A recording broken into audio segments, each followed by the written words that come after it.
नमस्कार दोस्तों, एक बार फिर से आप सभी का स्वागत है DS4 न्यूज में। दोस्तों, देश के अंदर 9 सितंबर को उपराष्ट्रपति का चुनाव होना है और आप देखेंगे कि ऐसे हालात में सिर्फ दो ही उम्मीदवार मैदान में उतारे गए हैं, एक एनडीए की तरफ से और एक इंडिया अलायंस की तरफ से है। संख्या बल में एनडीए को ज्यादा बहुमत है, साफ दिखाई दे रहा है कि वो चुनाव जीत जाएंगे, लेकिन इसके बाद भी, इसके अलावा भी क्रॉस वोटिंग को लेकर ये एक मुद्दा चर्चाओं में और सुर्खियों में लगातार बना हुआ है। हमारे साथ जुड़ चुके हैं वरिष्ठ पत्रकार उमाकांत लखेड़ा सर। जो क्रॉस वोटिंग को लेकर चर्चाएं चल रही हैं, क्या आपको भी लगता है कि ऐसे माहौल में क्रॉस वोटिंग है? देखिए, सबसे पहली बात तो ये है कि एनडीए का बहुत स्पष्ट बहुमत है। एनडीए और उसके अलायंस का, और उनका जो मैनेजमेंट है, मुझे लग रहा है कि वो मैनेजमेंट भी बहुत तगड़ा है, क्योंकि सत्ता के पास सब कुछ होता है, ताकत होती है, मैनेजमेंट होता है। राज्यों में जो उनके अलायंस है वो पूरी तरह साथ में है। चंद्रबाबू नायडू, बिहार में नीतीश कुमार, जो बड़े बड़े अलायंस है, और चिराग पासवान भी है। तो मुझे अभी इसमें दो बातें मुझे कहनी है। एक तो चंद्रबाबू नायडू हाल में इस बात से नाराज बताए गए, जब ये जो संसद में जो बिल आया जिसमें किसी भी मुख्यमंत्री को अगर 30 दिन जेल में चले जाते हैं तो उस मुख्यमंत्री को मतलब ऑटोमेटिकली जी जी। उनको पद छोड़ना पड़ेगा। तो ऐसी दशा में इससे जो टीडीपी में थोड़ा सा असंतोष और चिंता की बातें हुई, और मुझे जो मेरे सोर्सेस हैं टीडीपी में, उनका ये कहना है कि ये बात बता दी गई है बीजेपी को कि देखिए, ये इस मौके पर हम इस तरह के आप विधेयक लेके आ रहे हैं जिसका कोई औचित्य नहीं है, जो पास नहीं होना है। संविधान संशोधन है, 2/3 बहुमत इसको पास करने के लिए चाहिए। तो एक किस्म से बात का बतरंग बनाने के लिए ठीक नहीं है, और इससे हमारे कैडर में, विधायकों में, सांसदों में चिंता है। तो ये चंद्रबाबू नायडू ये बात कन्वे कर चुके हैं अपने जो पुत्र है पार्टी के भीतर, बीजेपी के लोग जो लगातार उनसे संपर्क बनाए रखते हैं डे टू डे मुद्दों पर। तो ऐसा मेरा कहना है कि ये उनकी चिंता का विषय है, और ये मुझे लग रहा है कि 9 तारीख तक इस तरह की चर्चाएं लगातार होती रहेंगी। इसके बावजूद भी कि टीडीपी ने ऑलरेडी ऐलान कर दिया है कि वो सीपी राधाकृष्णन साहब का समर्थन करेंगे, इसके बाद भी इस तरह की चिंताएं उठ रही है, ऐसा मेरा कहना है। जी, संख्या बल को लेकर आपकी क्या राय है? एनडीए की संख्या बल और दूसरी तरफ इंडिया अलायंस के संख्या बल को लेकर। देखिए, संख्या बल बहुत मजबूत है, इसमें कोई दो राय नहीं है। संख्या बल पूरी तरह भारतीय जनता पार्टी एनडीए के साथ है, लेकिन चूंकि ये ध्यान रखना चाहिए कि मोदी सरकार अल्पमत में है, उसके पास अपने बल पर न लोकसभा में बहुमत है न राज्यसभा में बहुमत है। ऐसी दशा में जब कोई सरकार अल्पमत में होती है तो उस सरकार के लिए अपना कैंडिडेट जिता पाना थोड़ा कठिन होता है। और ऐसी दशा में जब देश में जो राजनीतिक माहौल है, बिहार में कैंपेन चला, वोट चोरी के खिलाफ अभी भी कैंपेन चल ही रहा है, उसमें तो बड़े बड़े नेता इंडिया अलायंस की स्वागत करने वाले हैं। तो देश में जो अंतर्राष्ट्रीय प्रेशर है, देश की जो आर्थिक हालात है, संसद के भीतर जो माहौल है, विपक्ष हावी हो रहा है, इसका लगातार असर पड़ रहा है मौजूदा सरकार पर। तो संख्या बल, कई बार क्या होता है कि कुछ पता नहीं है राजनीति में, कल किसका दिमाग पलट जाए, 8 तारीख रात को क्या हो जाए, 7 तारीख रात को क्या हो जाए। और जो क्योंकि सीक्रेट बैलेट होता है, इसमें कोई व्हिप का परंपरा नहीं है, व्हिप का कोई कानून नहीं है कि पार्टी के सांसदों को ये जबरदस्ती कहा जाए कि आपको देना ही देना है। इसमें तो एक किस्म से अंतरात्मा की आवाज पर वोट का मामला है, और सांसद अगर पलट गए, इवन भारतीय जनता पार्टी के सांसद पलट गए, तो क्या करोगे? कैसे पता करोगे कि इन्होंने दिया है कि नहीं दिया? और भाजपा में असंतोष है, भाजपा सांसदों में भी असंतोष है, तो कुछ भी हो सकता है। इस तरह की आशंकाएं आखिर तक बनी रहती है। जी, लेकिन सर, इस पूरे मामले पर जो मुख्य किरदार हैं वो चंद्रबाबू नायडू को माना जा रहा है, और अभी भी मुलाकात हुई, उन्होंने पूरा जो है सब कुछ स्पष्ट करते हुए कहा कि भैया मेरा पूरा समर्थन है। लेकिन इसके बावजूद भी जो है उनके ऊपर निगाहें लोगों की क्यों बनी हुई है? देखो, जब तक देखिए, जब तक चुनाव परिणाम नतीजे नहीं निकल जाते और वोटिंग नहीं हो जाता, तब तक ये ये इस तरह की जो बातें हैं हवा में तैरती रहती हैं, राजनीतिक माहौल में खबरें चलती रहती हैं, तो इस चीज को चर्चाओं को रोका नहीं जा सकता। चंद्रबाबू नायडू हार्ड बार्गेनर हैं, वो इस 5-10 दिन में और कई मुद्दों पर सरकार से आश्वासन चाहेंगी, क्योंकि देखिए वो चंद्रबाबू नायडू कोई चैरिटी नहीं कर रहे हैं। और अगर वो कोई धर्मार्थ चिकित्सालय नहीं खोला हुआ उन्होंने, वो भी एक सरकार चला रहे हैं, उनको भी वहां अपने जस्टिफाई करना है आंध्र प्रदेश की जनता को कि हम किस लिए उपराष्ट्रपति के चुनाव में या केंद्र में मोदी सरकार को सपोर्ट कर रहे हैं, तो किस लिए कर रहे हैं, क्योंकि हमारे राज्य के हित में है। लेकिन जब चंद्रबाबू नायडू का अपना अस्तित्व उनको लगेगा कि खतरे में पड़ गया है, तो मुझे नहीं लगता कि एकदम वो आंख मूंद के समर्थन देंगे। वो लगातार कंडीशन रखेंगे, आखिरी मोमेंट तक कंडीशन रखेंगे, और ये तब तक आप और हम इस मुद्दे पर चर्चाएं करते रहेंगे जब तक चुनाव ना हो जाए और चुनाव का नतीजा ना निकल जाए। जी। लेकिन सर ऐसे हालात में ये वाइस प्रेसिडेंट का चुनाव हो रहा है जब सरकार बीजेपी सरकार या एनडीए सरकार कह लीजिए चारों तरफ से घिरी हुई नजर आ रही है, पार्टी के अंदर भी कलह मची हुई हैं, हर तरीके के संकट हैं। इसके अलावा भी सड़कों पर लगातार विपक्ष उतरा हुआ है, चारों तरफ से घेरने की पूरी चीजें चल रही हैं। तो क्या लगता है कि इसका प्रभाव वाइस प्रेसिडेंट का जो हो रहा है उसमें कुछ पड़ सकता है क्या? देखिए अभी तो तत्कालिक तौर पर तो संख्या बल है उनके पास।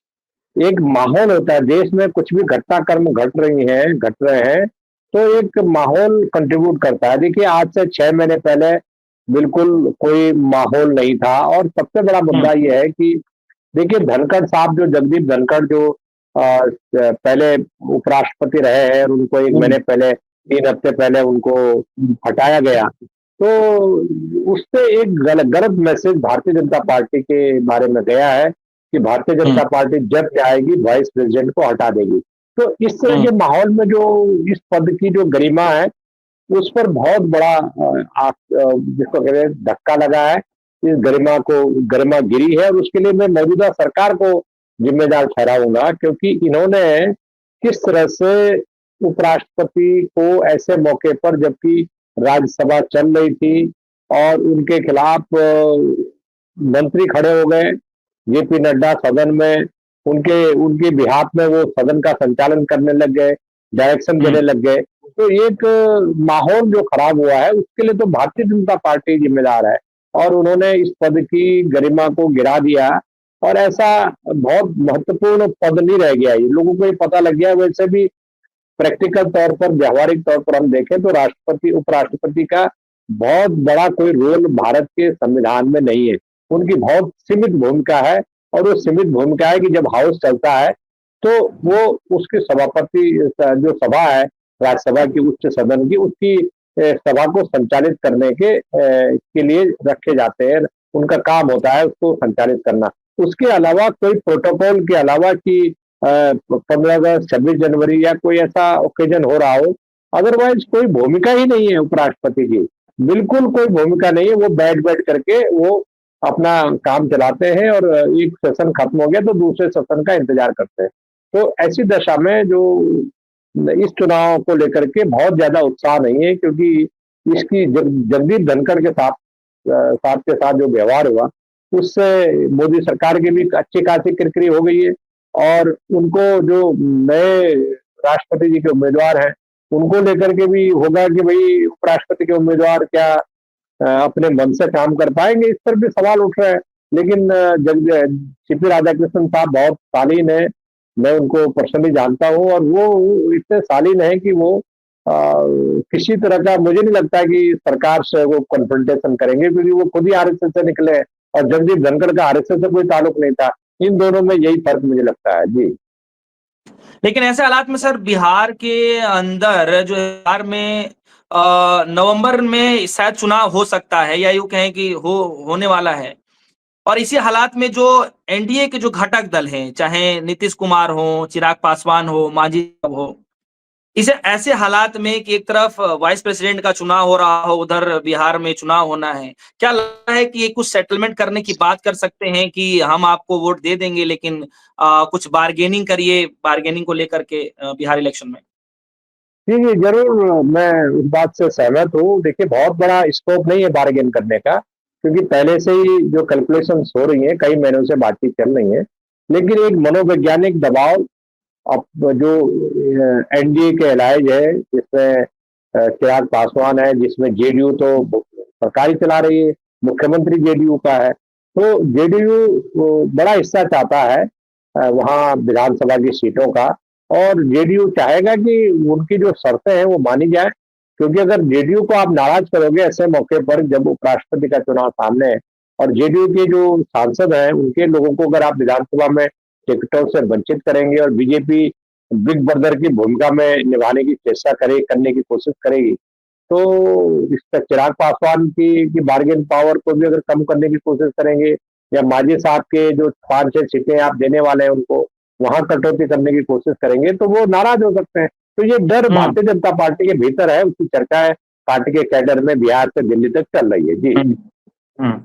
लेकिन सर संख्या बल में तो एनडीए के पास क्लियर ये दिख रहा है कि जीत जाएंगे, लेकिन इसके अलावा भी अगर कैंडिडेट उनका हार जाता है तो फिर किस तरीके से प्रभाव पड़ सकता है, कैसे आप इसको देख रहे हैं एनडीए के लिए? देखिए ये तो एक बहुत अप्रत्याशित घटना होगी ऐसे मौके पर, जबकि प्रधानमंत्री नरेंद्र मोदी, उनकी सरकार कटघरे में खड़ी है, उस पर चौतरफा जी। हमले हो रहे हैं, संसद नहीं चलने हम्म दी जा रही है, अपोजिशन हावी है।